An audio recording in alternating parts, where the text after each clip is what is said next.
اور السلام علیکم پیارے حضور، وعلیکم السلام. میرا نام نعمانہ افضل ملی ہے. میرا یہ سوال ہے کہ دو الفاظ ہیں تدبیر اور تقدیر، ان دونوں میں کیا فرق ہے؟ فرق یہ ہے کہ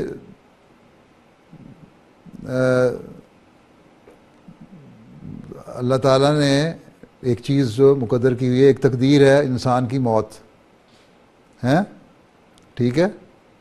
یہ ہر ایک پہ آنی ہے نا، اس سے کوئی انسان اس سے، کوئی جاندار اس سے بچ نہیں سکتا ہے نا. الٹیمیٹلی یہ تقدیر ہے نا، اللہ تعالیٰ کی ایک تقدیر ہے کہ موت آنی ہے، ٹھیک ہے. لیکن تدبیر یہ ہے کہ اگر ایک انسان جب بیمار ہوتا ہے تو اس کا علاج کروائے، وہ تدبیر ہے. اس لیے کہ موت آ جانی ہے، اب کیا فرق پڑتا ہے، مرنا تو ایک دن انسان نے ہے، تو مجھے علاج کرانے کی کیا ضرورت ہے، مجھے ڈاکٹر کے پاس جانے کی کیا ضرورت ہے، مجھے آپریشن کرانے کی کیا ضرورت ہے. یہ غلط ہے.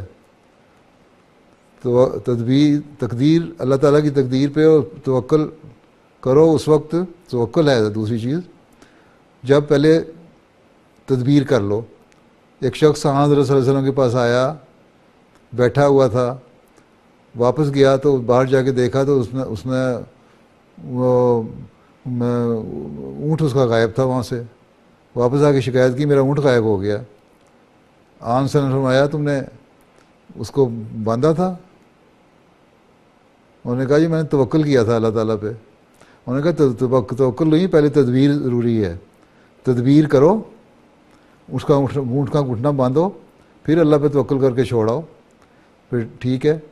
تو یہاں بھی وہی فلسفہ چلے گا کہ تقدیر تو ایک ہے، ایک تقدیر ایسی ہے جو ٹل جاتی ہے دعاؤں سے، ایک تقدیر ہے جس نے نہیں ٹلنا، وہ فائنل ہے.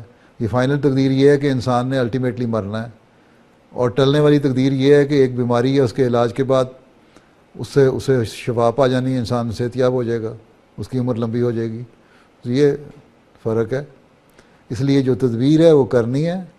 اس کے بعد جو اللہ تعالیٰ کی جو تقدیر ہے، ایک تقدیر لازم ہونے والی ہے اور ایک تقدیر جو ہے وہ بدلی جا سکتی ہے. اور صرف تقدیر، ہماری پاس تقدیر ہی یہ تھی، یہ کہہ دینا کہ تقدیر ہی یہ ہے ہماری، اس لیے ہم ہاتھ پہ ہاتھ دھر کے بیٹھے رہے، مسلمان کام نہیں کرتے، نکمے بیٹھے رہتے ہیں، یہ ساری تقدیر ہی یہی ہے. کووڈ کے جو پھیلی ہوئی یہ بیماری، اس سے بچنا نہیں کہ کوئی نہیں، مرنا تو ہے ایک دن. بھئی مرنا ہے تو ضرور ہے کہ پہلے مرا جائے. اللہ تعالیٰ کے یہ بھی اللہ تعالیٰ کا اور اللہ کے رسول کی نافرمانی ہے کہ جب اس نے علاج پیدا کیے ہوئے ہیں اور حکم دیا، بلکہ سہولتیں پیدا کی ہیں تو ان سے فائدہ نہ اٹھایا جائے، تدبیر نہ کی جائے. ہیں ٹھیک ہے، جی سمجھ آ گئی نا؟ جی، جزاک اللہ حضور.